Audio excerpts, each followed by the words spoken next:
Hello ಎಲ್ಲರಿಗೂ ನಮಸ್ಕಾರ. ನಾನು ನಿಮ್ಮ ಕಲಂದರದಪ್ಪ. ನಿನ್ನೆ ತಾನೇ ನಮಗೆಲ್ಲರಿಗೂ ಖುಷಿ ಕೊಡುವಂಥ ವಿಚಾರ ಏನಪ್ಪ ಅಂತಂದರೆ, ಟೋಟಲ್ ಆರನೇ ವ್ಯಕ್ತಿಯಾಗಿ ನಮ್ಮ ಹಿಟ್ಮ್ಯಾನ್ ರೋಹಿತ್ ಶರ್ಮಾ ಅವರು ಪದ್ಮಭೂಷಣ ಪ್ರಶಸ್ತಿಯನ್ನು ಪಡೆದ್ರೆ. ಸೊ ಇದು ಭಾಳ ಒಂದು ಖುಷಿಯಾದಂಥ ವಿಚಾರ.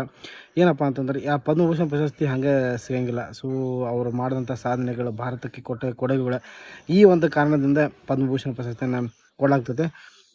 ನಮ್ಮ first C K. Naidu, Sunil Gavaskar, Kapil Dev, Rahul Dravid, MS Dhoni ಮತ್ತು ರೋಹಿತ್ ಶರ್ಮಾ, ಟೋಟಲ್ 6 ಜನರು ಒಂದು ಅದ್ಭುತವಾದಂಥ ಅವರ ಒಂದು ಬ್ಯಾಟಿಂಗ್ ಮೂಲಕ ಆಗಿರ್ಬೋದು, ಕ್ಯಾಪ್ಟನ್ ಕೂಲ್ ಆಗಿರ್ಬೋದು, ಅವ್ರದ್ದೇ ಅಂತ ಒಂದೊಂದು ಟೈಟಲ್ಗಳು ಕೊಟ್ಟಿದ್ದಾರೆ.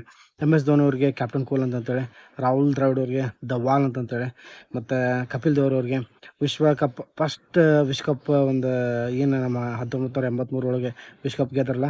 ಸೊ ಆ ಒಂದು ಟೈಟಲ್ ಮುಖಾಂತರ ಅವ್ರಿಗೆ ಒಂದು ಪದ್ಮಭೂಷಣ ಪ್ರಶಸ್ತಿ ಕೊಟ್ಟರೆ. ಆಮೇಲೆ ಸುನಿಲ್ ಗವಾಸ್ಕರ್ ಭಾರತದ ಒಂದು ಅತ್ಯುತ್ತಮ ಒಂದು ಬ್ಯಾಟ್ಸ್ಮನ್. ಸೊ ಎಲ್ಲರಿಗೂ ಎಂಥ ಎದುರಾಳಿ ಬೌಲರ್ ಆದರೂ ಯಾರಿಗೂ ಬಿಟ್ಟಿಲ್ಲ. ಆ ಥರ ಒಂದು ಅವ್ರಿಗೆ ಎದುರಿಸಿ ಒಂದು ಬ್ಯಾಟಿಂಗ್ ಆಡೋಂಥ ಸುನಿಲ್ ಗವಾಸ್ಕರ್ ಅವರು. ಆಮೇಲೆ ಮತ್ತು ಸಿ.ಕೆ. ನಾಯ್ಡು ಅವರು ಭಾರತ ತಂಡದ ಟೆಸ್ಟ್ ಮೊದಲ ನಾಯಕ. ಸೊ ಅವರೊಂದು ಕ್ಯಾಪ್ಟನ್ಶಿಪ್ ಒಳಗೆ ಚಲೋ ಆದಂಥ ಪ್ರದರ್ಶನವನ್ನು ಮಾಡಿ ಕೊಟ್ಟಿದ್ದಕ್ಕೆ ಅವ್ರಂತ ಒಂದು ಪದ್ಮಭೂಷಣ ಪ್ರಶಸ್ತಿ ಕೊಟ್ಟರೆ.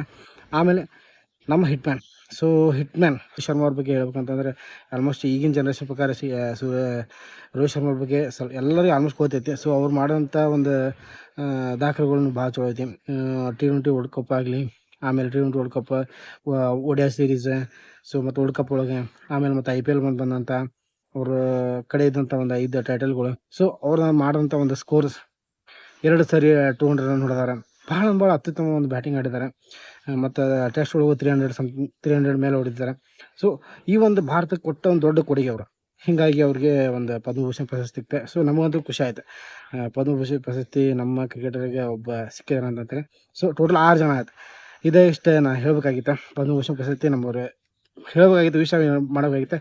ಸೊ ಯಾರ್ಯಾರು ಕ್ರಿಕೆಟ್ ಫ್ಯಾನ್ಸ್ ಅದಿರಿ, ಸೊ ನೀವು ಪದ್ಮಭೂಷಣ ಪ್ರಶಸ್ತಿ ಯಾರ್ಯಾರ ಎಲ್ಲರಿಗೂ ವಿಶ್ ಮಾಡಿರಿ. ಸೊ ಇನ್ನೂ ಯಾರ್ಯಾರು ಮಾಡ್ಬೇಕಂತಿದ್ದಾರೆ. ಸೊ ಇನ್ನು ಮುಂದಿನ ದಿನಗಳಲ್ಲಿ ಎಲ್ಲರೂ ಸಿಗ್ಬೇಕು, ಎಲ್ಲರೂ ಚಲೋ ಪ್ರದರ್ಶನ ಮಾಡ್ಬೇಕು, ಎಲ್ಲರಿಗೂ ಸಿಗ್ಬೇಕು ಅಂತ ನಂದು ಆಯ್ಕೆ. ಸೊ ನಿಮ್ಮ ಅಭಿಪ್ರಾಯ ಏನೈತಿ ಸ್ವಲ್ಪ ತಿಳಿಸಿ ದಯವಿಟ್ಟು. ಯಾರ್ಯಾರಿಗೆ ವಿಶ್ ಮಾಡ್ಬೇಕಂತ ಮನಸ್ಸೈತಿ. ಸೊ ದಯವಿಟ್ಟು ಕಮೆಂಟ್ ಬೇಕಾದ್ರೆ ವಿಶ್ ಮಾಡಿರಿ ಪದ್ಮಭೂಷಣ ಪ್ರಶಸ್ತಿ ಪಡೆದವ್ರಿಗೆ. ಓಕೆ ಗಾಯ್ಸ್, ಮತ್ತೆ ಸಿಗ್ತೇನೆ. ಇಷ್ಟಿತ್ತು. ಸೊ ನಾನು ತಿಳಿದ ಮಟ್ಟಿಗೆ ನಾನು ಹೇಳಿದ್ದೇನೆ. ಸೊ ನಾನು ಸ್ವಲ್ಪ ಕೆಲವೊಂದು ಓದಿದ್ದ ಮುಖಾಂತರ ನನ್ನ ಒಂದು ಶೈಲಿ ಒಳಗೆ ಹೇಳೇನೆ. ಸೊ ಇದರೊಳಗೆ ಎಲ್ಲರೂ ತಪ್ಪು ಇರೋದು ದಯವಿಟ್ಟು ಕ್ಷಮಿಸಿ. ಗಾಯ್ಸ್, ಸಿಗ್ತೇನೆ. ಬಾಯ್.